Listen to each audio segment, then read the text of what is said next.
A year ago, I decided to live out of my van due to my long construction hours. And on top of that, I have long commutes for my job too. I work on job sites for a few weeks and then I get shipped to another job site. If I want to cut the duration of my drive time and I get an apartment close to the job site, what's gonna happen when the job site's over? I gotta drive far again anyways. I started this YouTube channel to document my gym progress, but all of my driving made it difficult to edit my videos. So I purchased this van for full-time living. It eliminates the need to drive home, and I began converting it into a fully off-grid house.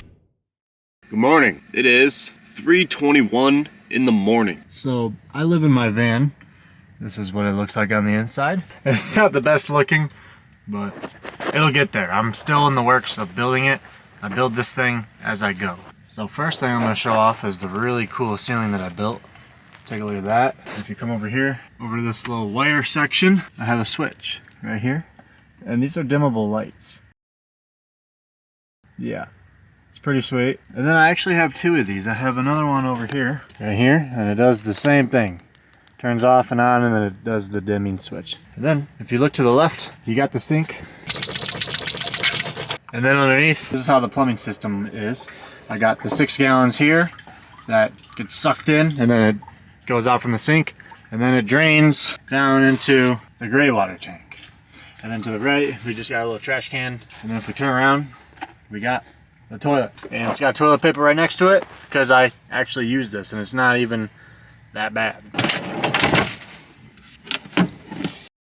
So as you can see, it's just a bag, and then it just vacuum shuts it. Well, like it spins it. Like think of it like a sock. Like if you had a sock and then you were to drop a brick into the sock and then spin it. That's essentially what this toilet does, and it makes it smell proof, so you can't smell anything no matter what. Mini fridge, and I got my full-size fridge. This is probably the first thing I put in my van when I started. This van was bare bones.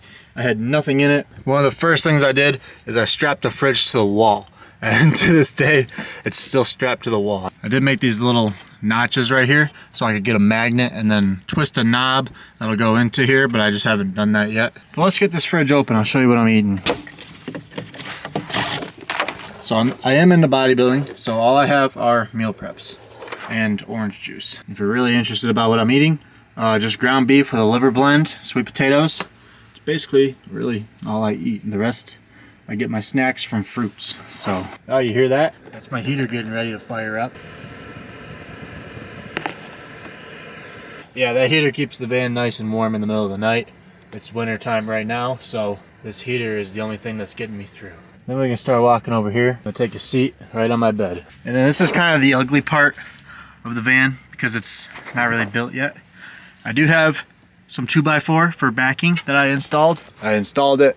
It's not going anywhere. What I'm going to use those 2x4s for is for extra mounting space for a future cabinet. So I'm going to have a cabinet right here. I'm going to have a cabinet right where all these bags are. But really, these are basically my cabinets right now. Just all these bags, really. It's really the only way I can stay organized. It's ugly, but once these cabinets get built, it's going to look really nice. Here's another bag. And then there's just some kitchenware underneath. This is my 120 volt power. This basically it's just a breaker for all my 120 volt stuff. So my fridges, my vacuum, and then I got 2 120 volt storages, one for a laptop, and then I got one in the kitchen area, which I guess I consider this the kitchen area. Then if you come around here, you can see, so this is my little controller for my heater. I don't know why it's blurry, but I can adjust the temperature on it, and I don't know why my camera's not picking it up. This is just a switch on the floor for my water pump. If I turn it back on, oh, never mind, you didn't hear it. But here's my other power cord, 120 volt cord that just hooks right up to my panel. And then I just got a bunch of 12 volt USB ports. These are 4-way USB ports. I think 2 of them are USB, and then I got 2 of the C cords.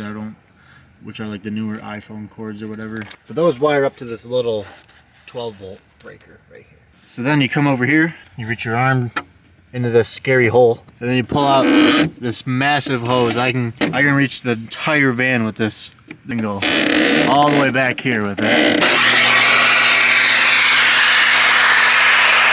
I got my bed here, but the bed's pretty cool. The mattress looks like it's pretty small, and it is pretty small. It used to be on the floor right where I'm crouched down, right where I'm perched.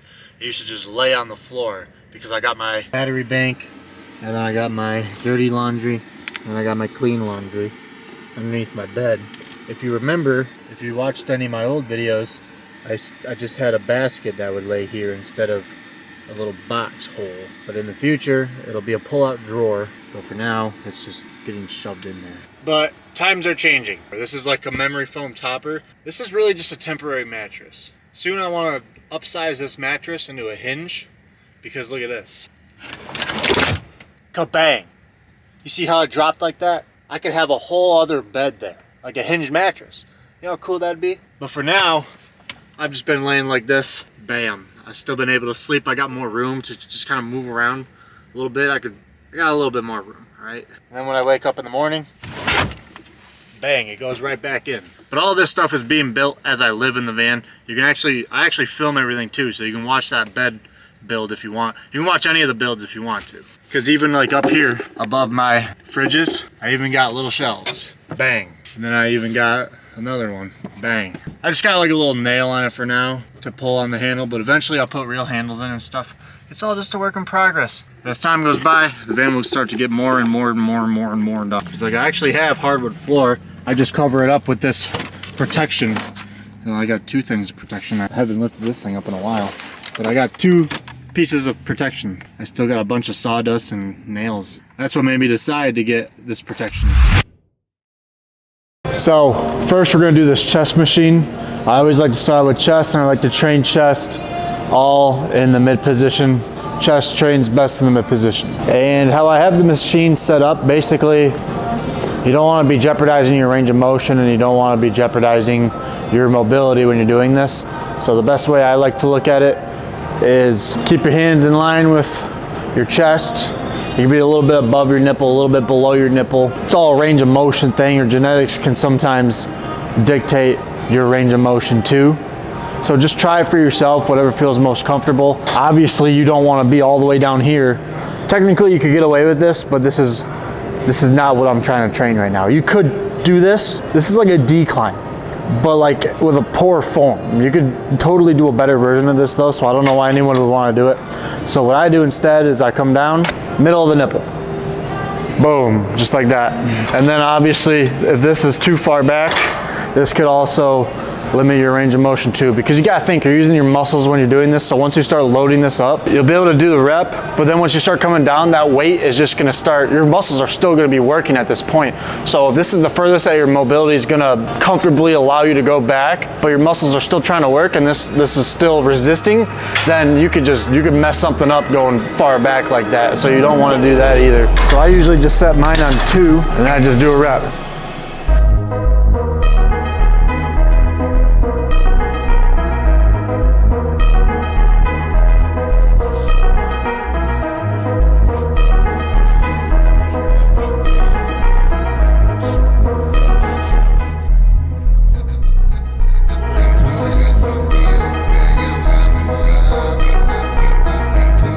We're gonna do some biceps now. This machine has a little bit of a flaw, but despite its flaw, I'm still gonna train it. So when you're setting up on these curl machines, you wanna make sure that your arm is straight like this. And in order to determine that is by moving your seat down. So I move my seat down, and then you essentially want your arm to be straight. I guess there's really no other way I could say that. But if you move your seat up to the furthest point, you can see that this part of the tricep part of my arm is not on the pad, right? So when I do my lift like this, and I come back down, I'm hitting like right here.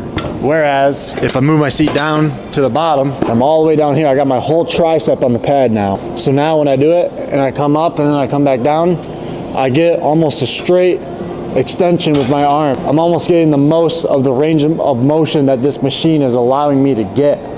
I'm not a huge fan of this machine though, because despite how low my seat is, when I come up and come back down, I'll still hit like right here. So my arms are not straight, but I mean, they're close enough. If this is all you got, then go for it. This is why I'm doing that exercise, is so some people can understand what machines are good for you and what machines are bad. I'm still gonna train this though. I'm sure I'm still gonna grow. I'm not gonna lose all my muscles all because I decide to not train with full range of motion.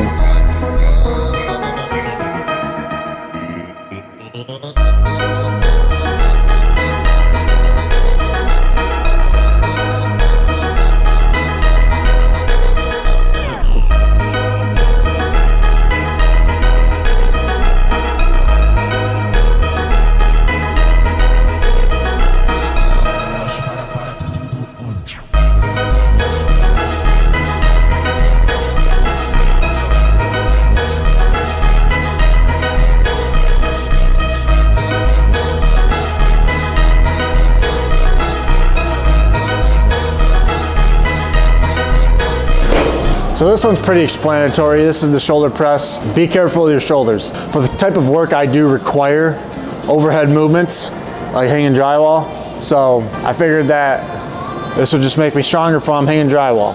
So I like to put my hands on this one. But like I said, range of motion, your body could be genetically different than someone else's, so your range of motion could be different as well. So sometimes you could go here. Just whatever you like the most. You can bring it up like this, and then just really keep an eye out on your range of motion, right? Because look at my elbows. Watching my elbows come down, you see how I got my elbows coming down like this, and I go back up. You can also have your elbows come out like this too. So it's like, which one feels better? Which one's gonna be better for your shoulder? You know what I mean? So personally, for me, I do best with the hammer grip, like this. This is usually the best way. If I were to train it like this, if I were to have my elbows flared out like this, or if I were to 45 my elbows too, like this, still, regardless of how I'm lifting that, my shoulders are still gonna kill if I were to do a real working set like that. So I need to do my hammer grips.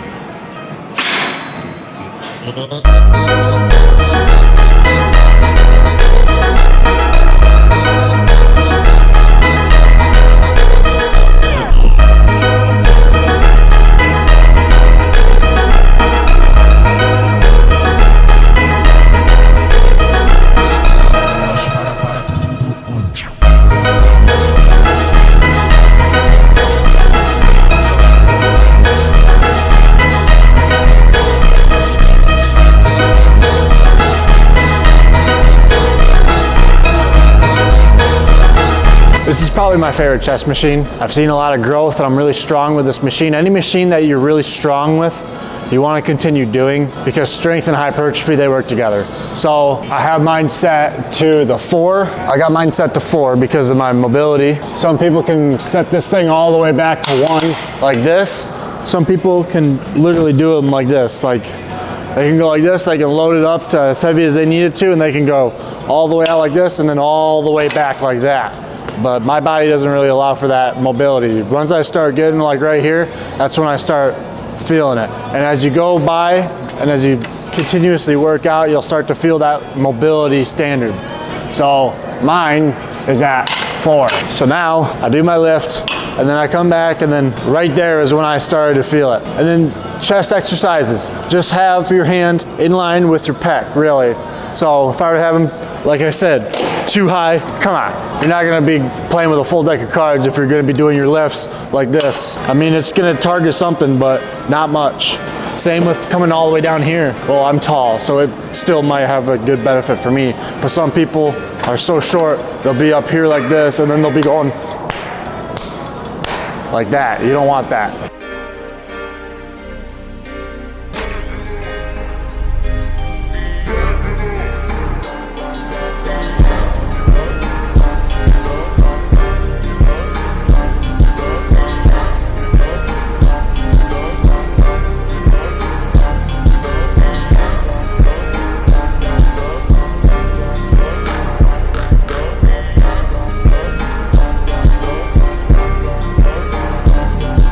Next, I'm gonna do some dumbbell swings. This is a rear delt exercise. Trained in a short position.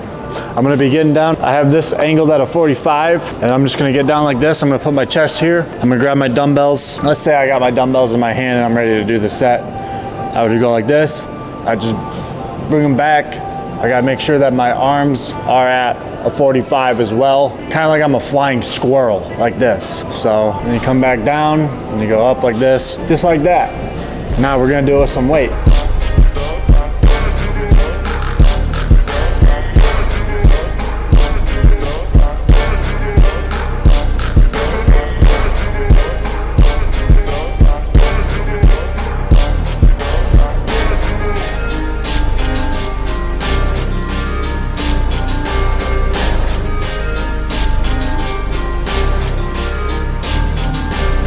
Iliac pull downs, but you gotta pull your torso towards your working arm. If you do it like that, it'll be more lengthened too short. Last week we just trained in the lengthen position. So last session we trained one that was just in the lengthen position. So we like to switch them up a little bit. You can train them. I like to do it in the lengthen to short as well, because why not? I like to switch it up, get as many movements in as possible. If you're just doing one of the same movements, if you're just training it all in the lengthen position and none in the mid or the short position, then you're still not playing with a full deck of cards. So I'll start. I'm gonna start with my right hand. So I'm actually gonna move this seat to the right a little bit, just so I can give myself room to turn my torso with the weight. There we go. So now this handle is in line with my right shoulder. So now I can do my turn like this. Well, you'd be more like this. It ain't that deep, just turn.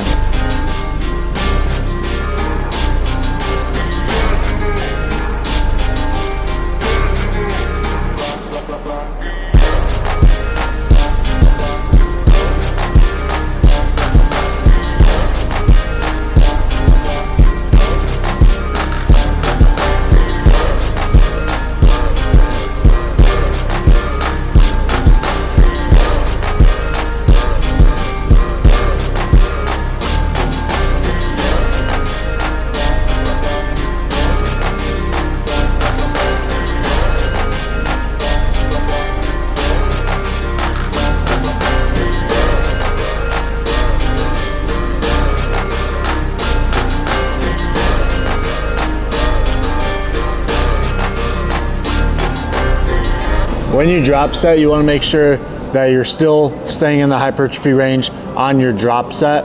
So let's say I do my first working set for 10 reps, and then my drop set, it's only 3. That's not good. Unless I'm training for hypertrophy and strength, then sure, whatever. But if I'm training for hypertrophy and I want to grow my muscles, that's not ideal. I still want to be in the 6 to 12 rep range. That is the hypertrophy range that you want to stay at. And if you're training in the hypertrophy range of 6 to 12 and you're doing 6 reps but you're not feeling a burn, then you either need to do more reps or you need to drop set. So I choose to drop set because I also want to get stronger. So I'll stay on the lower side of the hypertrophy range just to keep me close to the strength-based reps, which is 1 to 5. So when you're doing it that way, you're killing 2 birds with 1 stone. You're getting your strength up and you're getting your hypertrophy in too. I think it's the perfect balance, but you do what you want. I don't care what you do.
And then this is just how I get ready for work after my workout session. So anyone that decides to do van life will quickly realize how wet and cold your feet will be, especially during the winter time. If it's during the summer, then your feet are just gonna get wet. But during the winter time, your feet are also gonna be cold and wet, no matter what. So I always pack double the amount of socks. I'll even bring a pair of socks with me to work, because if I'm working with wet socks, I'll end up getting these holes in my heels. So I pack a lot of socks when I'm out here. But if you're doing van life, That's the first thing you're gonna notice. I wanna have a coffee. This is what I use to make it. I love this thing to death. I don't think I ever showed this off on a YouTube video now that I think about it, but I forgot I even had it. But you open these, you pull this off, you lift it up, bang. Look at that, you got a full propane tank that's powering this stove. Yeah, I just figured I'd show that off before I make my coffee. Got a rubber seal, so no propane can leak out from anywhere. And if you're gonna mimic this idea, make sure you get your generator out of the van. Anything that's got gasoline in it. Because you look over here, you look at all this hosing that I haven't routed yet. Underneath it though, this is my diesel tank for my heater. But that's diesel fuel. That stuff doesn't ignite. With this generator down here, you're gonna have to get this generator out of your van before you fire up this propane tank. It's a horrible idea to be firing up a propane stove right next to a generator. So we're gonna get the generator out of my van before we make this coffee.